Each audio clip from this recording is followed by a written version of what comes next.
Janine Gutierrez, ilang updates nga po tayo. Yun nga po, mukhang nasa vacation si Janine Gutierrez nitong nagdaang weekend.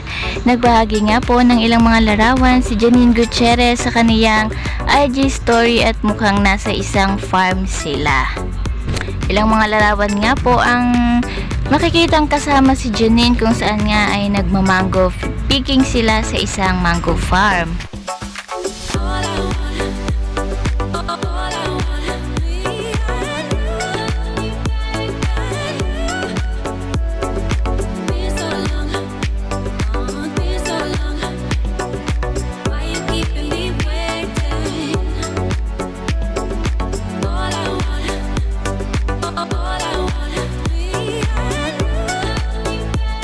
Anyways, napareact naman nga si Jericho Rosales sa mga latest photos ni Janine Gutierrez kung saan nga ay ito ang ilang bahagi ng mga vlog nila.